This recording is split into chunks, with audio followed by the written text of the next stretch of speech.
Hey everyone, you worry about being a victim of violence? I'm Carlos Watson, editor-in-chief of the digital news site Aussie.com, and I'll tell you why I'm asking.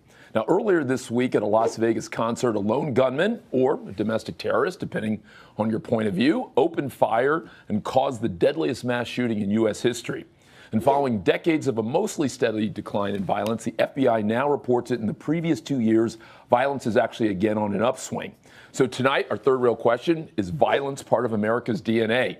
Debating for Team Yes, Angela Rye, political consultant and pride of Seattle. You see her on NPR a good bit. Angela, what say you? Yes or no? Absolutely. Absolutely. Okay. Steven Pinker, author of the book, The Better Angels of Our Nature, Why Violence Has Declined. Tell us about it. Is violence part of our DNA? Yes or no? Not literally. Metaphorically, a bit. A bit. Okay. All right. And joining us on Team No, she needs no introduction. But guess what? We're going to give her one anyway. Lawyer and best-selling author of In Trump We Trust, 12 best-selling books, Ann Coulter. Welcome. Thank you. Great to be here. No, it's not in our DNA any more than it's in any human's DNA. Okay. All right. Okay. And Houston Police Chief Art Acevedo, born in Cuba, raised in Southern California, and now in charge of policing the fourth largest city in America. Almost a year on the job. Art, what say you? The answer is no.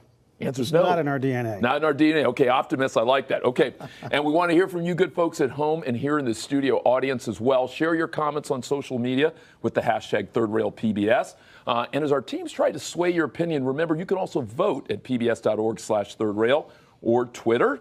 Or if you're one of those folks who are still texting, we love you too, 97979, and you can type yes or no. Of course, the message and data rates will apply.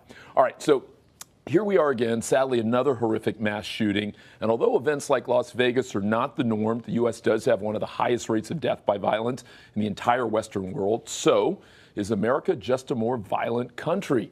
Chief Acevedo, what do you say? You previously ran the department in Austin. You're now in Houston. Are we fundamentally just a more violent country? I'm proud of the fact I've been a cop for almost 32 years now, and we're seeing still historically low levels of violence, and we're heading in the right direction. Having said that, there's more we need to do to make those numbers even drive them further, and I think it's dealing with drug addiction, mental health issues, and not having this proliferation of firearms all over our country. So Stephen, how do you hear that? Because you've been studying this for years. You're a psychologist. You look not only what's been happening here in the U.S., but you're looking around the globe. Are we a more violent country? Is there something in our DNA here in the U.S. That's leading us to have rates that in some cases are 25 times higher than other wealthy countries? Yeah, our homicide rate is more than 5 times higher than our peer countries. Used to be 10 times higher. So we have brought the rate of violence down. But still, 5 times is a lot. But yeah, the United States has a much higher homicide rate, has for a long time. We also are one of the only Western democracies with capital punishment. We're one of the only Western democracies that allow teachers to beat students in school, to paddle them. We tend to get into some wars that our peer countries would sit out of. So in a number of ways. Interesting. So all of those points to you say that there's a larger culture of violence, or at least we are more comfortable in your mind with forms of violence than, say, Britain, France, Germany, some of the other places? Yeah, we are, at least when we think it's justifiable violence. It's not that Americans are more likely to be predators, and so the shooting in Las Vegas is not typical of American violence. That most violence in the United States is people who are doing it feel that they're justified. They feel that they're carrying out justice, that they are punishing the bastard who stole the parking space for them or who dissed them in public. So it's felt to be justified. In other parts of the world, there's more of a sense of that to be a man, you have to be dignified, not that you have to defend your honor by lashing out at any insult. And what do you hear when you both hear what Stephen's sharing and when you see the sadness that happened in Las Vegas over the last week? I agree with parts of both of what you've said, except in one part I'm totally jumping on. I mean, by and large, it's a very shockingly peaceful country with the pockets of violence, urban violence. The only thing I'd add to what you said is family breakdown. The deinstitutionalization movement, I mean, you see the number of mass murders have shot up since the 70s because, I mean, just the threat of institutionalizing crazy people would get them to take their, sorry, you're not supposed to say that, I know, but come on, they're crazy. Get them to take their medicine, and then a lot of them have perfectly, you know, normal lives and can live with it. And then, of course, we do have the Muslim immigration problem. That's a lot of the mass mass shootings. I mean, 4 of the last 10 were immigrants or specifically Muslims. So some of it is imported violence. Angela, what do you hear both about the fundamental question and what do you hear when you hear some of Anne's critiques on mass shootings? So I'd rather have a higher brow conversation and not address bigotry on your show, Carlos, because I respect you too much. So what I will say to you is this country absolutely has violence in its DNA.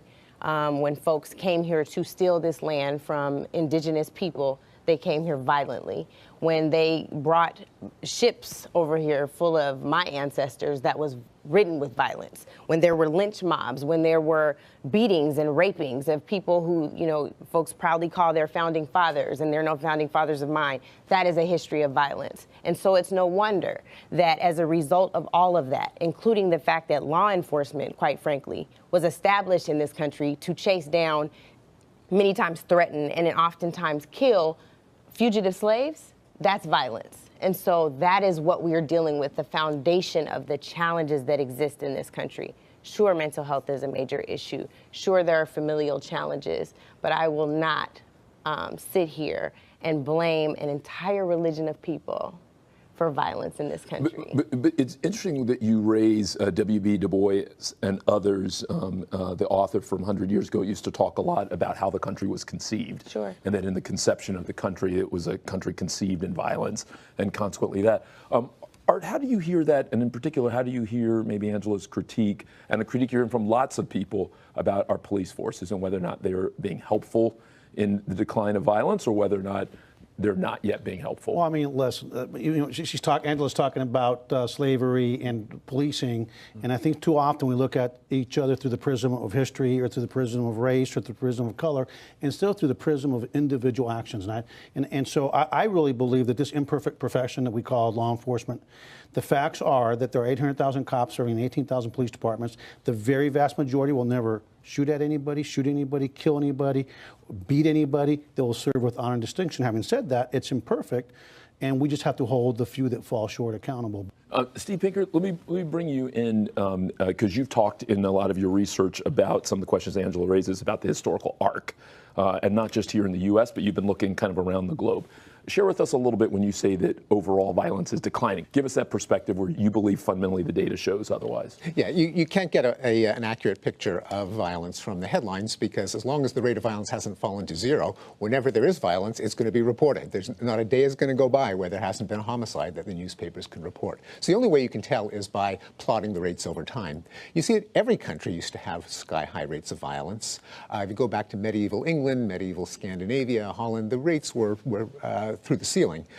All the European countries managed to bring their rate of homicide down. Policing had a lot to do with it.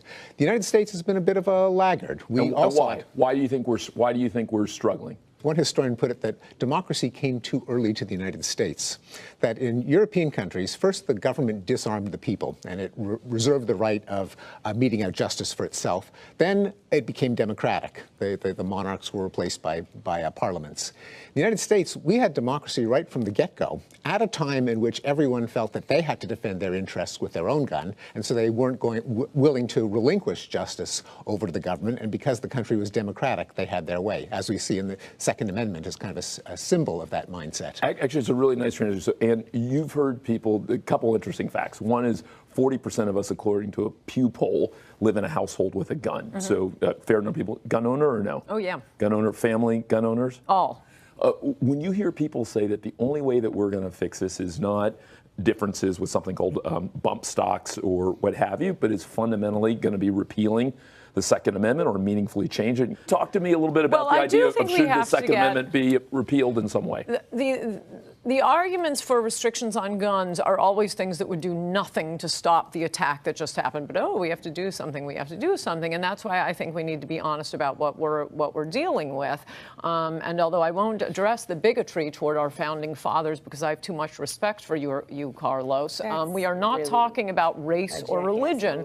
When we're talking about San Bernardino, the Pulse nightclub, Fort Hood, 9/11, Boston Marathon, The terrorists themselves are saying they're doing it because of their religion. They're shouting Allahu Akbar. I mean, these poor terrorists, they've got to be thinking, what do we have to do to be taken seriously? We're yelling Allahu Akbar, and they won't believe we're doing this out of religious impulse. So obviously that is a category of violence. But what if people push back on you and they say, certainly there have been instances of that and where people have claimed that they're doing it in support of ISIS, and that was false. But they say when we look at a variety of other places, including Stephen Paddock at the moment. Right, that's what I'm saying. There are the three categories. So there's mental illness. There are Muslims doing it out of ideology, and there are the urban areas, and that's what I'd say to you, to compare general overall crime rates or homicide rates for America. I don't know, there's not a high homicide rate in Vermont. There's not a high homicide rate in North Dakota. I mean, it's obviously in urban areas, partially because of drugs, but mostly because of family breakdown. Actually, hang on one second. Jump in, Chief, and then Stephen. But I have to argue, I mean, is it because of their ideology, their religion, or is it because of their mental illness?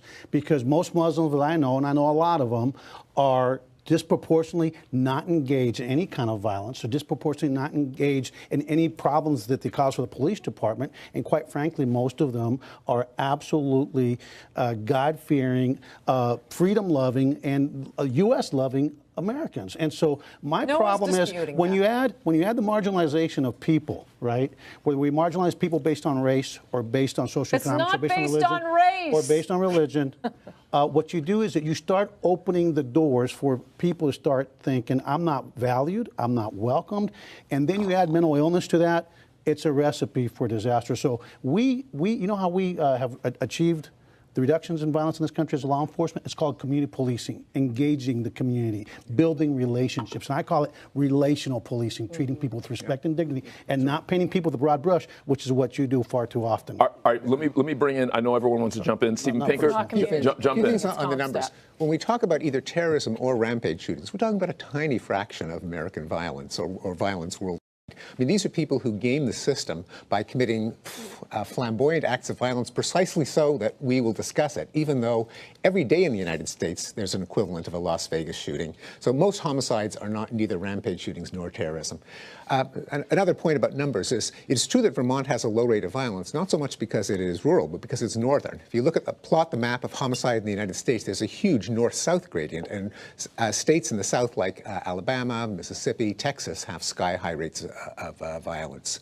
Third point about numbers is that aside from 9/11, the majority of victims of terrorism in the United States haven't been victims of Muslim terrorists, but of right-wing terrorists. That's not true. That is true. No, that's that idiotic Mother Jones study that counts every white male who kills someone as a right-wing terrorist. No, this is using the global terrorism database that looks at statements that people make before they engage in acts of violence. So in the same as the Allahu Akbar is a kind of indication that probably the most famous was Oklahoma City. Well, okay, you have to go back 30 years. No, I said that was the most famous, but those happen all the time. Look at the global terrorism database. And the New York Times just politely didn't mention the right-wing violence? You don't have to go that far. You can go to Dylan Roof. Right. So I think that's mental illness. I think it's really important for us to ground this conversation in fact. And so one of the other notable examples from the North, I think, is Connecticut, where as soon as they implemented Sandy Hook, a background check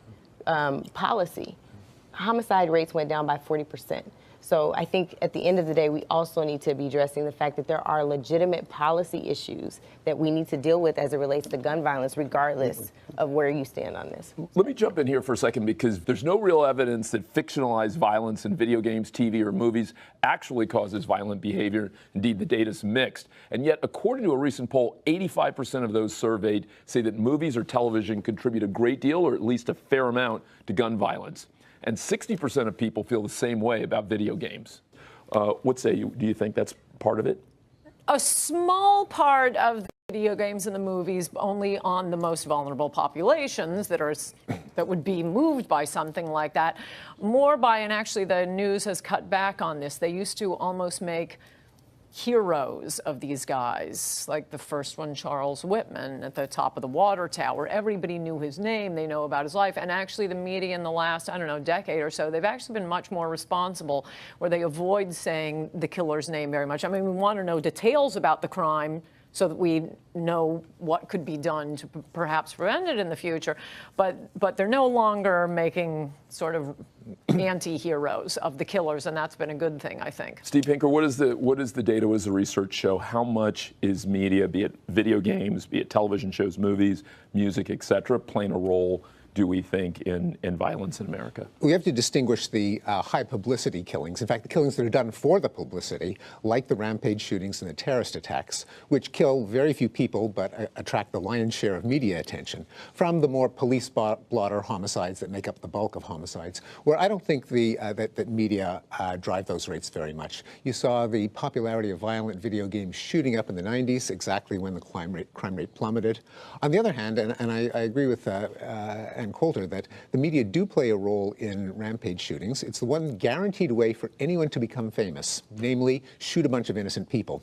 I'm not sure that the media have become more responsible, in some ways less responsible, in terms of publicizing these killers. They often publish the manifestos, the photos of them in camo and holding the rifles.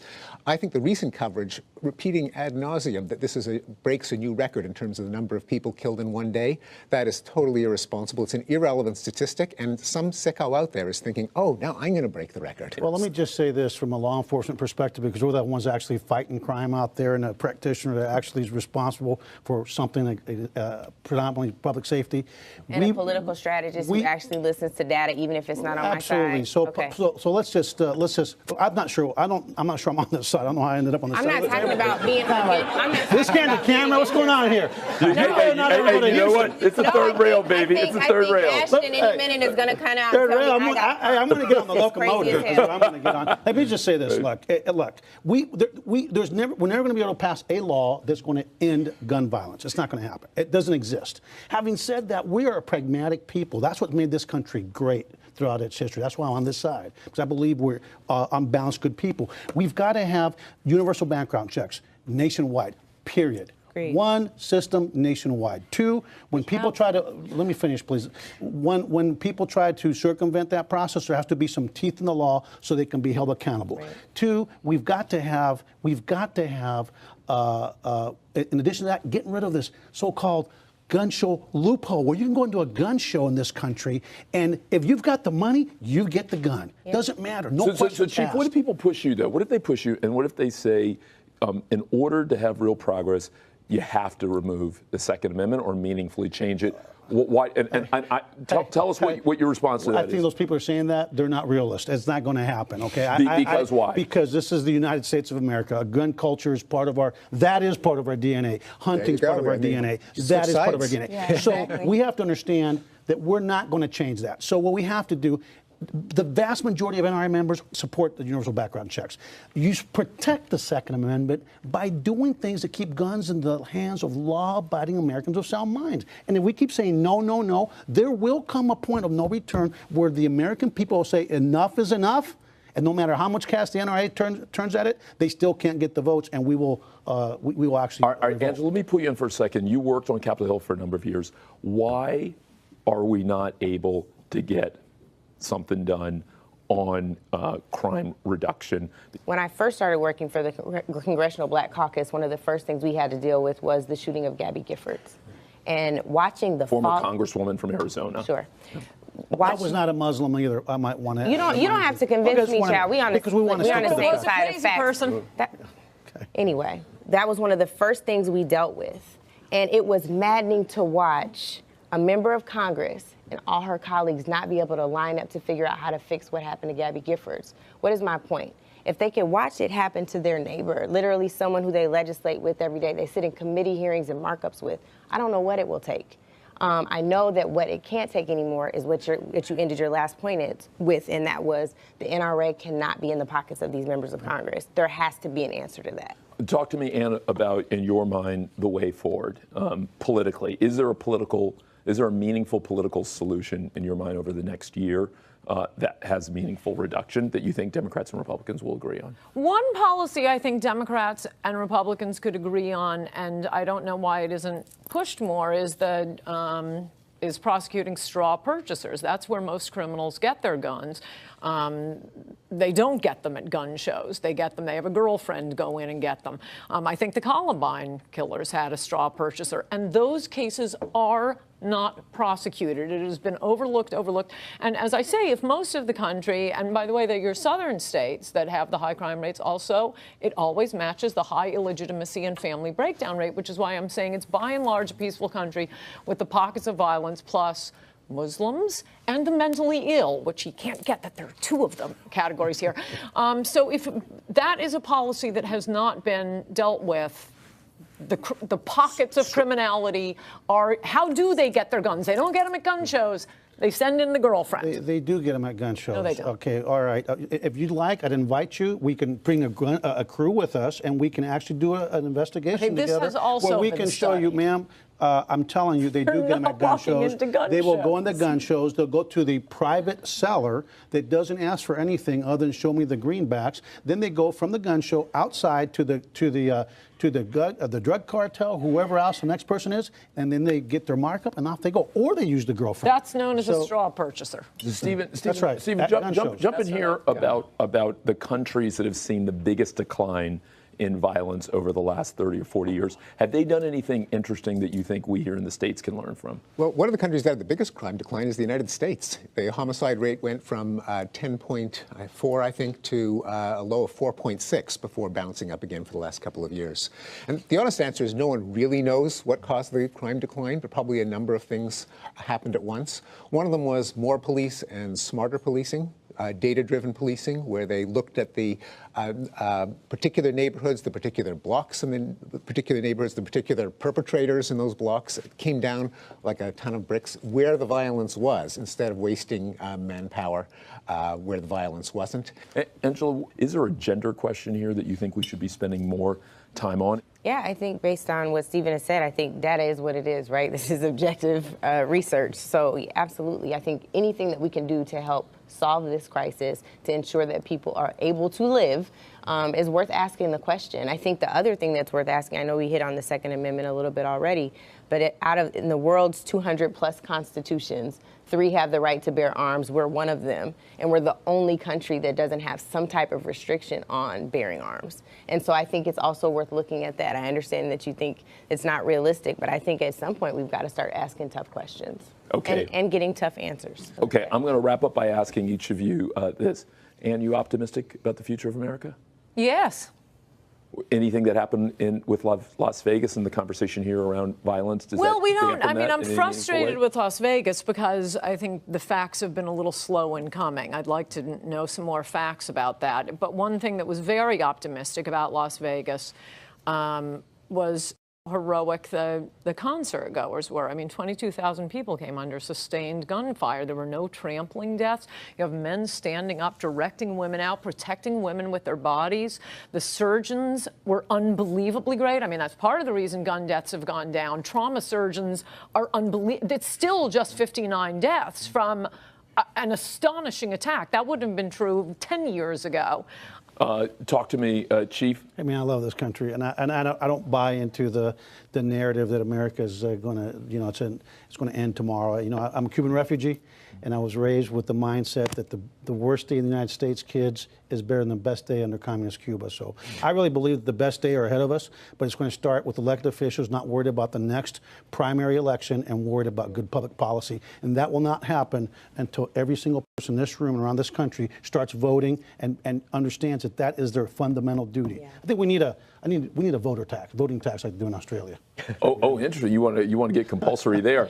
Stephen, optimistic about the future of America? I'm kind of a professional optimist. I wrote a book, and I have another one coming out on 100 graphs on how the world is getting better. I'm not particularly optimistic over the next couple of years in this country because I don't think we have a data-driven administration. But over the longer term, I am optimistic. We have brought rates of violence down by concentrating on data. If we go back to figure out what works, what doesn't work, don't do what fits into an ideology, but what gives you proven results based on scientific observations, then I am optimistic. Angela Rye, final word of the show to you. I am optimistic about the resistance, and I know that at the end, the resistance will win. Because? Because I said so. Seattle in the house, baby. Got to love it. Okay. I want to thank our terrific panelists, Angela Rye and Steven Pinker, and Ann Coulter and Chief Art Acevedo. Fantastic. Big hand, guys. I love this. I love these folks. Let us hear from you. Did the debate change your mind? Go to pbs.org/thirdrail to vote. I'm your host, Carlos Watson. I'll see you here next Friday. Good night and good luck. Really appreciate you.